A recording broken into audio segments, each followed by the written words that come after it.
நண்பர்கள் அனைவருக்கும் வணக்கம்.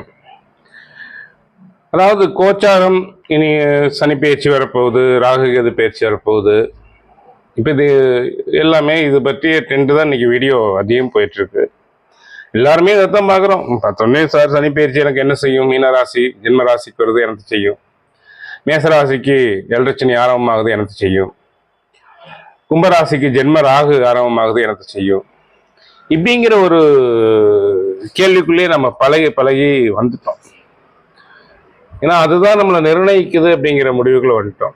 அப்படி இல்லைங்க. உங்க ஜாதகத்துல தசாபுத்தி தான் முக்கியங்க. உங்களுக்கு நல்ல தசாபுத்தி நடக்கும் பொழுது எந்த ஒரு விஷயமும் பயப்பட தேவையில்லை. கோச்சாரம் எப்படி யாருக்கு அதிகம் பாதிக்குது அப்படின்னா ஒன்று தெளிவா புரிஞ்சுக்குங்க.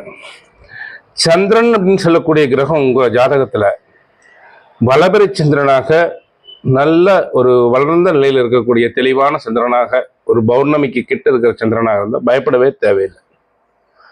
சந்திரனோடு ராகுவோ கேதுவோ சனியோ இவங்க இணைந்து இருந்தால் மட்டுமே இந்த கோச்சாரத்தில் பாதிப்பு அதிகம் கொடுக்கின்றது.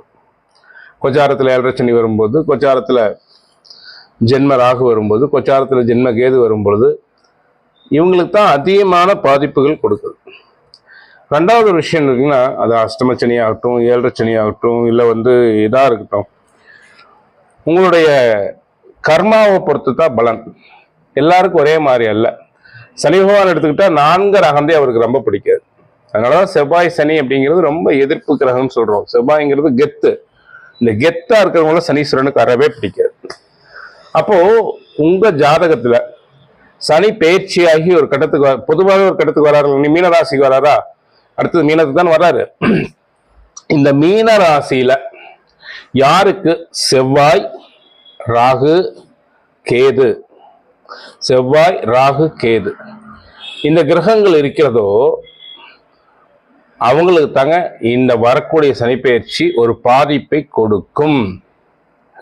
அதே போல ஏன்னா அங்கதான் இப்போ ஒரு போலீஸ்கார் வீட்டுக்கு வராரு, அங்க ஏதாவது இது கிடைச்சா தான் அதுக்கு உண்டான தண்டனை கொடுக்க முடியும். அதே மாதிரி சூரியன் இருக்காருன்னு வச்சுக்கோங்க, உடல்நிலையை கவனமா பார்த்துக்குங்க. மீனத்துல யாருக்கு சூரியன் இருக்காரோ சந்திரன் இருக்காரோ, ஜென்மச்சனி சந்திரன் தான், அப்போ அவங்க உடல்நிலையை கவனமா பார்த்துக்கணும். அவ்வளவுதான். சந்திரன் தான் ஜென்மச்சனி, சூரியன் இருக்கும்போது உடல்நிலையை கவனமா பார்த்துக்குங்க. இதுதாங்க. எந்த பயிற்சியா இருந்தாலும் சரி, கிரகங்கள் அங்க இருக்கணும். அது வர கட்டத்துக்கு கிரகங்கள் இருக்கணும். அதே மாதிரி சந்திரன் தெளிவா இருந்தா ஒன்றும் பெருசா பண்ணாது, திசாபுத்திகளா இருந்தா ஒன்றும் பண்ணாது. பயப்படாதீங்க, தைரியமா இருங்க, நல்லதே நடக்கும்.